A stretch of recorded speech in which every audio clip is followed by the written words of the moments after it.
Minha mãe ficou do lado do padrasto e dos filhos dele. Me expulsaram, mas esqueceram que eu sou a dona da casa. Agora é hora de pegar ela de volta. Nunca imaginei que o planejamento financeiro meticuloso do meu pai acabaria destruindo nossa família. Tem muito o que processar aqui e quero ter certeza de que estou dando a vocês o quadro completo. Então, deixa eu começar do começo. Uma das grandes empresas de tecnologia em Seattle me contratou como arquiteta de software sênior. Meu pai sempre teve esse tipo de trabalho em mente para mim. A tecnologia é o futuro, ele dizia com orgulho depois que fui aceita no programa de ciência da computação da UW. Ele tinha um negócio de construção bem-sucedido, mas não era da área de tecnologia. No entanto, tinha um talento incrível para prever tendências. No final dos anos 1980, meu pai começou o negócio dele do zero. Em um dos momentos mais difíceis do setor, ele assumia projetos que outros empreiteiros não queriam, usando só uma caminhonete e suas ferramentas. Naquela época, minha mãe me contou que eles moravam em um apartamento pequeno e eram bem econômicos. Mas meu pai tinha uma fé inabalável na visão dele. Ele sempre dizia que a chave era construir relacionamentos, não apenas prédios. Essa visão ajudou ele a superar os primeiros anos difíceis.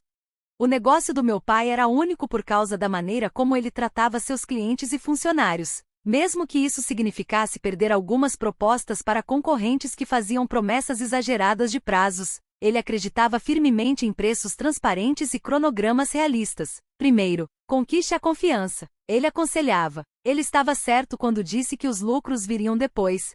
O negócio dele ficou conhecido por assumir projetos de restauração complexos, que exigiam tanto conhecimento técnico quanto sensibilidade histórica. Nos anos 90, ele ganhou destaque na área de Seattle por causa da devoção que desenvolveu com seus clientes e funcionários. O negócio sobreviveu até a crise financeira de 2008, quando muitas empresas de construção faliram. Durante esse período, ele não demitiu nenhum funcionário. Pelo contrário, ele reduziu seu próprio salário a zero e fez uma segunda hipoteca no seu querido Mustang. Eu aprendi mais sobre liderança vendo como ele lidava com essa situação do que eu jamais aprenderia em qualquer curso de administração. Os funcionários são sua família extensa. Ele me disse, cuide deles, e eles cuidarão do seu negócio. Na época, eu não percebia o quanto a maneira dele de gerenciar influenciaria a minha carreira.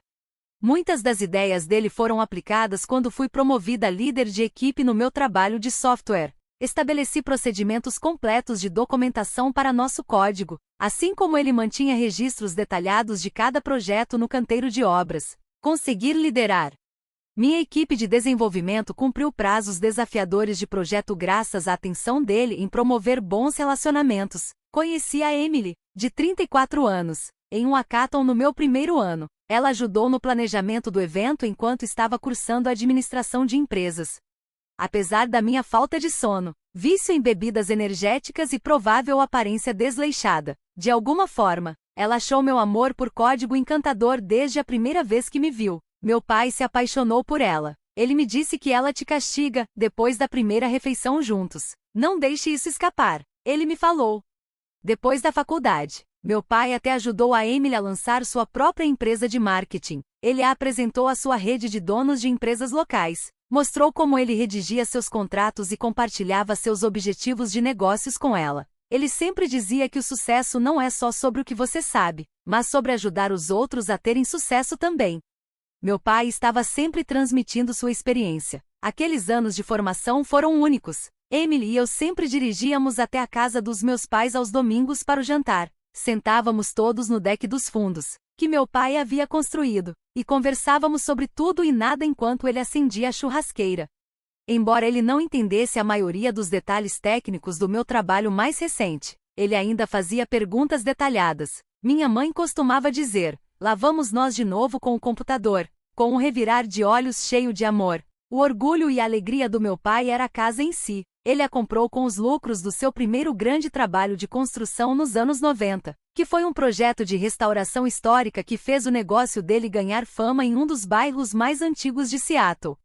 Essa adorável casa de estilo artesão tem uma varanda envolvente e uma garagem que ele transformou na oficina mais bem organizada que você já viu, etiquetada e organizada com uma precisão quase fanática. Cada ferramenta tem seu lugar. Meu pai cuidava da casa como se fosse um exemplo vivo da sua habilidade. Cada reforma era meticulosamente planejada e registrada. Cada reparo, melhoria e pintura era documentado em uma planilha que ele mantinha.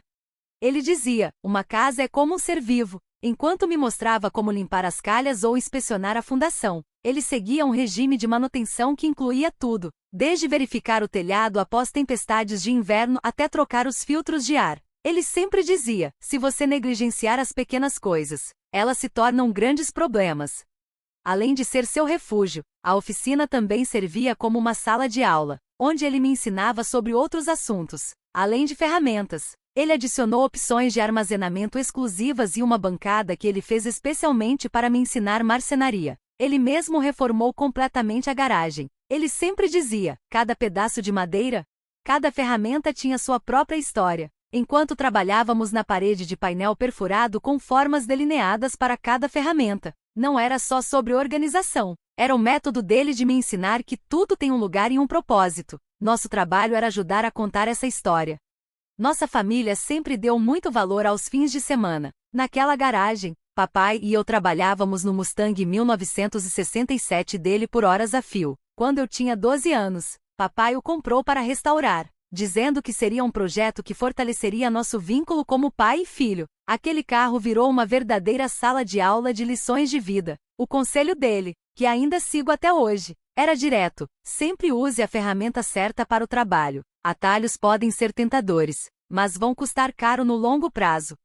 Embora papai pudesse ter terminado o projeto do Mustang em 1 ano, se quisesse, levou 3 anos, mas ele estava mais interessado no processo do que no destino final. Aprendi tudo com ele, desde gerenciamento de projetos até mecânica básica. Tiramos fotos de cada peça que mudamos, registramos cada etapa e mantivemos registros completos do nosso progresso. Não se trata só de consertar um carro, ele dizia, mas sim de aprender a dividir grandes problemas em partes menores e mais fáceis de resolver.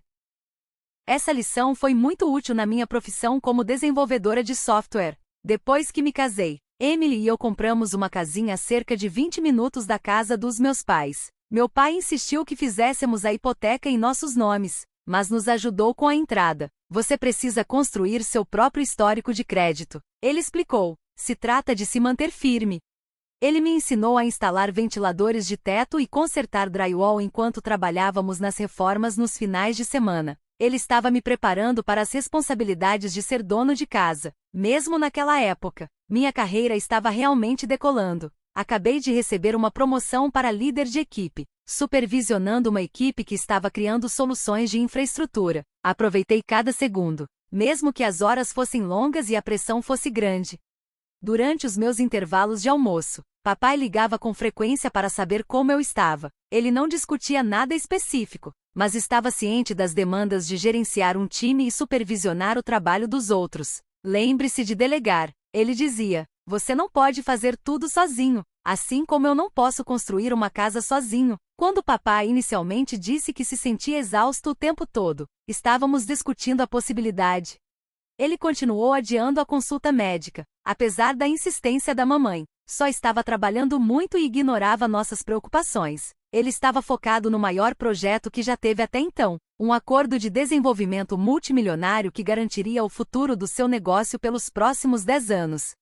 Hoje, me arrependo de não ter pressionado mais e insistido nos exames. Talvez as coisas tivessem sido diferentes. Naquela época, o negócio estava crescendo rápido. Papai estava discutindo novos projetos de restauração histórica no noroeste do Pacífico e tinha aberto um segundo escritório em Portland. Ele já tinha uma ótima reputação por atualizar a infraestrutura de prédios históricos, sem perder o caráter original. Ele dizia aos clientes que se tratava de abraçar o futuro, respeitando o passado. Tudo o que ele conquistou, tanto pessoal quanto profissionalmente, foi influenciado pelo seu amor pela preservação. O Mustang foi o assunto da nossa última conversa importante. Papai estava animado com a ideia de levá-lo para exposições de carros. Agora que a restauração estava terminada, ele sugeriu que nos inscrevêssemos no clássico do Pacífico Noroeste. Seus olhos brilhavam como os de uma criança, e ele continuava planejando o futuro até o fim, dizendo: mostre a esses jovens como é um verdadeiro muscle car. Tudo começou como qualquer outra manhã, até que tudo mudou quando minha mãe ligou. Meu telefone tocou enquanto eu estava em uma reunião matinal. Estávamos no meio de uma conversa importante sobre um projeto, então quase não atendi, mas senti que precisava sair e atender. Minha mãe estava chorando tanto que mal conseguia falar. Meu pai desmaiou no canteiro de obras. Quando cheguei ao hospital, ele já tinha partido. De acordo com os médicos, foi um ataque cardíaco repentino e grave. Ele tinha apenas 58 anos. As semanas após a morte de meu pai foram uma névoa de luto e burocracia. O funeral estava lotado. O negócio dele e seu envolvimento com a comunidade impactaram muitas pessoas. Fornecedores, empreiteiros e até empresas rivais apareceram para prestar apoio. Todos compartilhavam uma história sobre como meu pai os ajudou, deu conselhos ou simplesmente estava lá para eles quando precisavam. Ele era alguém em quem as pessoas podiam confiar. Um velho artesão me contou como, apesar de não poder trabalhar por causa de uma doença que pegou do pai, meu pai conseguiu mantê-lo na folha de pagamento. Ele entendia que os negócios eram sobre pessoas. Primeiro, ele dizia, os trabalhadores da empresa estavam com o coração partido. Muitos deles conheciam meu pai há décadas e me contaram coisas que eu nunca tinha ouvido antes. Como ele pagou pelos livros didáticos da faculdade de uma filha do capataz. Ele ajudou uma amiga em um divórcio. Ou ficou até tarde ensinando aprendizes sobre as nuances da restauração histórica, com fotos e comentários escritos à mão por clientes e funcionários. A sala de conferências do trabalho virou um monumento não oficial. Todos nós ficamos surpresos com o quanto meu pai havia se preparado para tudo. O advogado dele, o Sr. Anderson, nos chamou para uma reunião, uma semana depois do funeral. Ele tirou um enorme arquivo sanfonado que dizia Protocolo de Segurança Familiar e que havia sido cuidadosamente escrito à mão pelo meu pai. Dentro, havia dezenas de papéis bem organizados com instruções detalhadas sobre várias áreas de suas propriedades. O Sr. Anderson me deu um tour de 3 dias pela papelada do meu pai. Cada pasta codificada por cores tinha notas pessoais explicando suas decisões, além da documentação legal. Eu nunca tinha visto um planejamento patrimonial tão completo em meus 35 anos de profissão. O Sr. Anderson comentou que meu pai até fez um plano de transição empresarial de 5 anos, com planos de contingência para várias situações. Depois disso, minha mãe começou a frequentar o grupo de apoio ao luto da igreja dela. Ela conheceu Steve, que tinha 58 anos. Inicialmente, ela só mencionou ele de passagem. Steve sugeriu um livro ótimo sobre cura ou disse que era normal se sentir assim. Ele era um dos facilitadores do grupo e havia perdido sua esposa para o câncer 2 anos antes, mesmo que parecesse um pouco cedo. Fiquei feliz que ela estivesse recebendo apoio.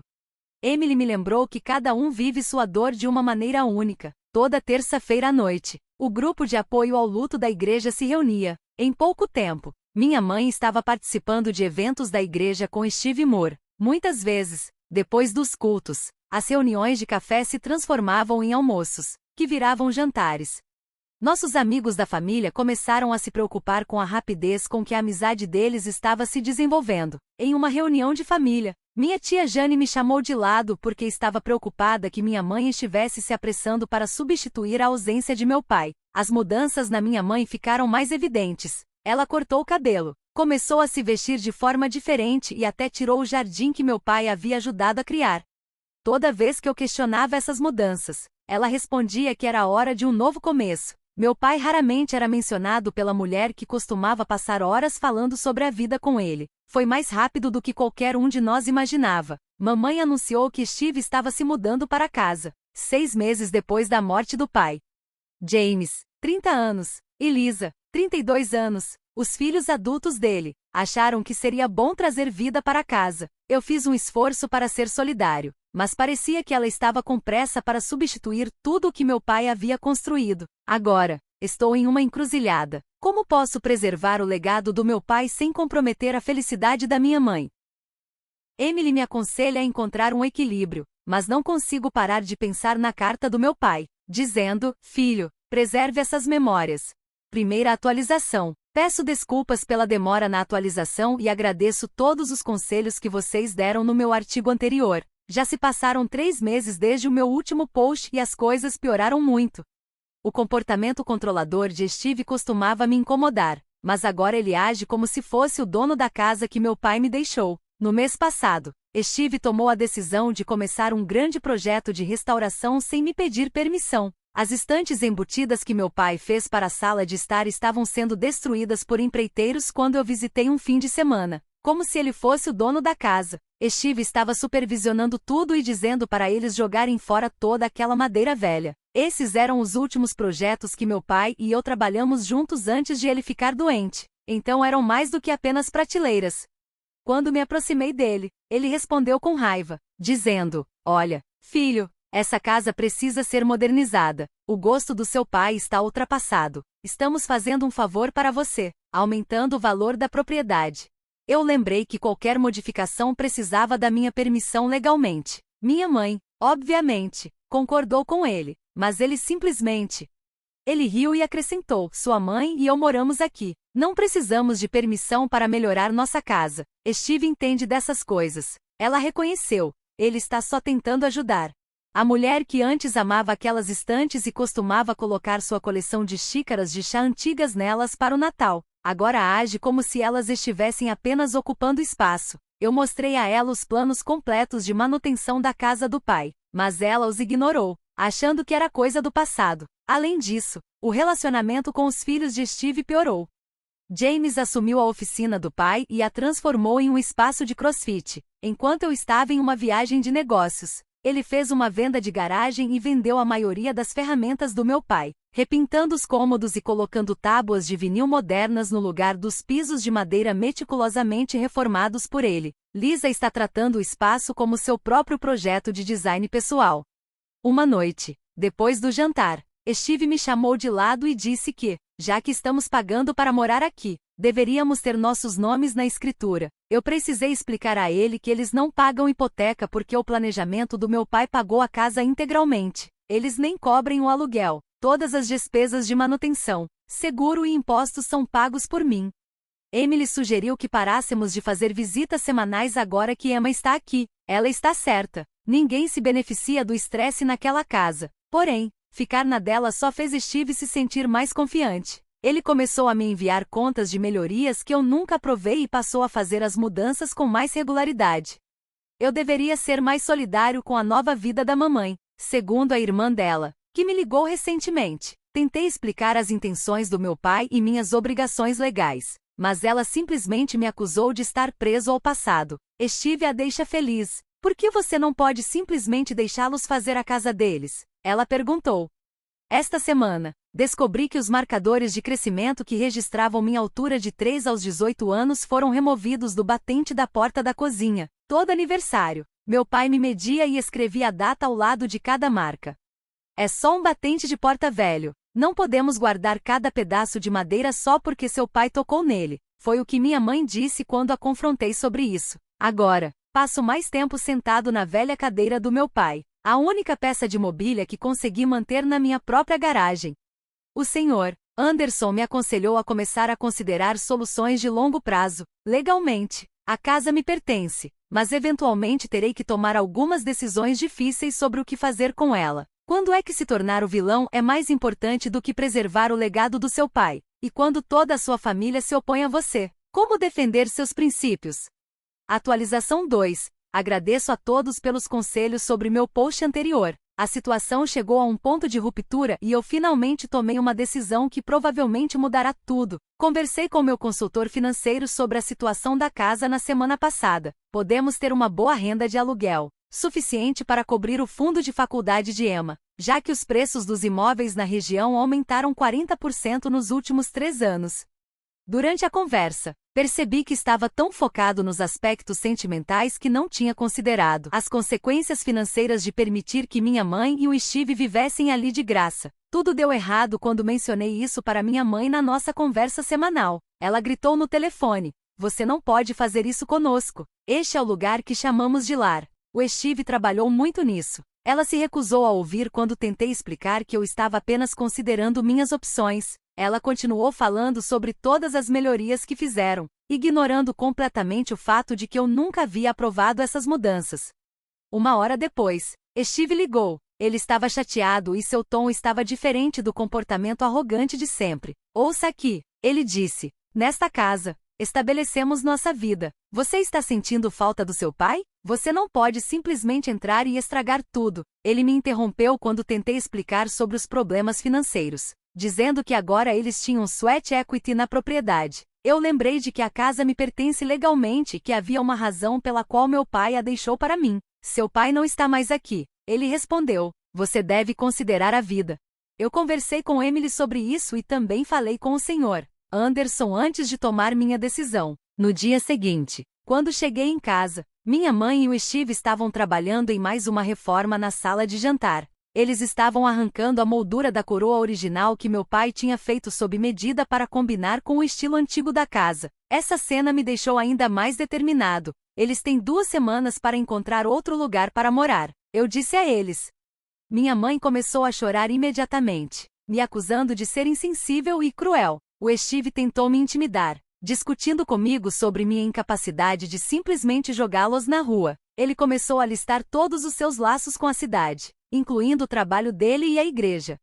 Quando fui confrontado com circunstâncias difíceis, mantive minha calma e firmeza, como meu pai me ensinou. Declarei que está em minha propriedade. Papai a deixou para mim por um motivo, e estou exercendo meu direito legal como proprietário. As bochechas de Steve ficaram vermelhas e ele começou a contar todo o dinheiro que eles gastaram nas melhorias. Eu disse a ele que o valor histórico da propriedade realmente diminuiu com essas mudanças não aprovadas. Quando a Lisa voltou para casa e se juntou à conversa, as coisas pioraram. Minha mãe usou a gravidez dela como alavanca emocional. Como você é capaz de tratar sua meia-irmã dessa maneira? Ela vai dar à luz uma criança. Embora a gravidez de Lisa seja importante para eles, eu precisei dizer a eles que isso não afeta meus direitos de propriedade e que ela não é minha meia-irmã.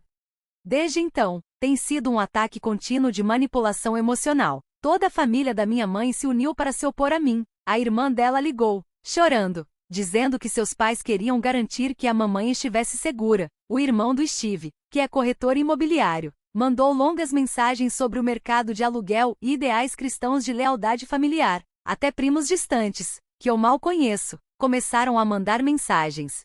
Lidar com amigos da família, que me conhecem desde a infância, tem sido o mais difícil. Pessoas que cresceram comigo agora me dizem o quão infelizes estão com minhas decisões. Cada ligação parece mais uma pequena traição. Alguns até alegam que estou prejudicando a posição do papai na vizinhança. O problema é que isso não tem nada a ver com crueldade ou lucro. É sobre honrar os desejos do papai e preservar as coisas que ele criou.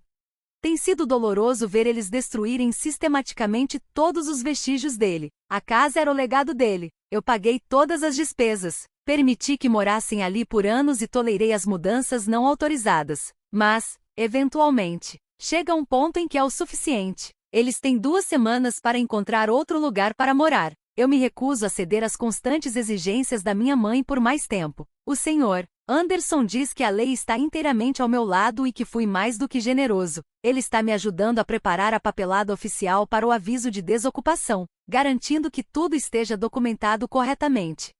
Eu sei que isso me faz parecer o vilão na história para todos os outros, mas às vezes defender o que é certo. Tomar decisões difíceis é necessário, mesmo quando os outros discordam. Eu aprendi isso com meu pai. Terceira atualização. Agradecemos a ajuda de todos neste momento difícil. As coisas chegaram a um fim inevitável, então essa provavelmente será minha última atualização. Eu dei à mamãe e estive um prazo de 2 anos, mas já se passaram. As últimas 2 semanas foram as mais longas da minha vida. Elas foram cheias de culpa, manipulação emocional contínua e tentativas cada vez mais desesperadas de me fazer mudar de ideia. Mamãe fazia de tudo, todos os dias. Ela ligava, oscilando entre fúria e lágrimas. Eu troquei suas fraldas um dia. Eu desisti de tudo por você. Ela gritava. No dia seguinte, Steve também mudou a estratégia, tentando negociar em vez de usar intimidação. Ele sugeriu estabelecer um contrato formal de locação e se ofereceu para começar a pagar o aluguel. Mas eu não podia confiar neles para manter nenhum acordo, dado que eles tinham feito com a casa do papai. Quando cheguei à casa, havia pessoas se reunindo no gramado da frente. 3 dias antes do prazo, mamãe havia chamado a ajuda de amigos da igreja, família e até mesmo alguns dos antigos parceiros de negócios do papai. Eles prepararam declarações sobre compromissos morais e responsabilidades familiares, como parte do que equivalia a uma intervenção. Eu ouvi as pessoas me criticando por ser um mau filho por 2 horas. O tema de honrar os pais foi discutido pelo pastor da mamãe, e a antiga secretária do papai lembrou-se de sua generosidade. Com lágrimas nos olhos, Até minha professora do ensino fundamental veio me lembrar da moral que meu pai tentou me ensinar. A parte mais difícil foi quando Lisa se levantou e falou sobre como o estresse poderia prejudicar o filho dela, ainda não nascido, enquanto cobria seu ventre grávido com as mãos, e mamãe chorava ao lado dela. Algumas mulheres da igreja estavam me olhando com raiva. Era uma verdadeira lição de manipulação emocional. Mas, durante essa emboscada, algo inesperado aconteceu. Eu tive uma estranha sensação de serenidade enquanto estava sentado ali, ouvindo todos falarem sobre papai. Pessoas que nem sequer tinham ido ao seu funeral, de repente, professando saber o que ele gostaria. Foi quando você sabe que está certo, e eu quase podia ouvir a voz dele em meus pensamentos. Eu me levantei e falei com o grupo. Descrevi como papai planejou tudo cuidadosamente para garantir o futuro da nossa família e como ele construiu esta casa com suas próprias mãos. Mostrei a eles fotos das modificações não aprovadas de Steve, incluindo os itens históricos que ele arruinou e o trabalho artesanal de qualidade que ele tirou e substituiu por acessórios modernos e frágeis. Depois disso, eu os apresentei a uma carta de papai, na qual ele explicava suas razões para deixar tudo para mim. Alguns dos antigos parceiros comerciais assentiram enquanto eu lia os comentários deles sobre confiança, responsabilidade e preservação do legado dele. Eles entenderam, porque sabiam que papai realmente cuidava disso. Logo depois, o grupo se dispersou. Embora alguns ainda parecessem desaprovadores, a ira justa já tinha diminuído, e outros gentilmente se desculparam enquanto se afastavam. Sem dizer mais nada, mamãe e Steve voltaram para dentro. Eu fui até lá com o Sr. Anderson e um chaveiro, na manhã do prazo final, embora eles não fossem necessários. Eu tinha contratado uma empresa de segurança para estar à disposição, apenas no caso de a casa estar deserta. O restante de seus pertences foi embalado na caminhonete de Steve. Ele não pôde deixar de me dar uma última cutucada, mas mamãe se recusou a olhar para mim, enquanto ele ajudava Lisa a entrar na caminhonete. Ele perguntou: "Você está feliz consigo mesma? Seu pai ficaria tão orgulhoso de como você tratou sua mãe." Eu não respondi. Papai saberia. Eu sei que ele tinha se preparado para essa possibilidade. Que outra razão ele teria para ser tão claro em seu testamento? Eu andei pela casa depois que eles foram embora. Eu tinha subestimado a extensão do dano. Materiais de construção de qualidade foram usados para substituir os acessórios originais que papai pintou ou fez com sua própria madeira artesanal. Passamos tantos fins de semana na oficina e ela mudou completamente. Não tenho intenção de buscar compensação, mas o Sr. Anderson documentou tudo para quaisquer questões legais. Eu simplesmente quero deixar esse capítulo para trás e me concentrar em consertar o que pode ser consertado. Alguns dos antigos amigos artesãos de papai já foram contatados e estão ansiosos para ajudar a reconstruir as características que foram retiradas. Por enquanto, mamãe está morando com a irmã. A maioria dos meus parentes parou de falar comigo completamente. No entanto, alguns às vezes me ligam ou me atacam nas redes sociais. Os filhos de Steve continuam a compartilhar atualizações tristes sobre sua mãe sendo expulsa de casa, mas menos pessoas estão respondendo a cada postagem. Durante tudo isso, Emily tem sido meu pilar de apoio. Ela me lembra da carta de papai sempre que começo a duvidar de mim mesma, expressando sua fé na minha capacidade de tomar as decisões certas. Eventualmente, eu contarei a Emma sobre seu avô e a herança. Ele tentou preservar, mas ela é muito pequena para entender o que está acontecendo agora. Para restaurar a casa ao seu estado original, estou trabalhando com um profissional de restauração. Podemos preservar o espírito do que papai fez, mas não será perfeito. Algumas coisas não podem ser revertidas. Primeiro, a oficina será restaurada. O mesmo lugar onde aprendi com meu pai é onde quero que minha filha estude. Ser o vilão na história de outra pessoa às vezes é o preço de fazer o que é certo. Talvez eu nunca consiga reconstruir os relacionamentos que perdi, mas posso viver com o fato de que preservei o que meu pai confiou a mim. Como papai costumava dizer, integridade é fazer a coisa certa, mesmo quando dói, e não seguir o caminho mais fácil. Acredito que ele entenderia. Minha última atualização será esta. Agradeço o apoio de todos ao longo dessa jornada. Obrigado por assistir. Se você ainda não se inscreveu, faça isso e aperte o sino de notificação para ficar atualizado com mais histórias chocantes da vida real que acontecem ao seu redor.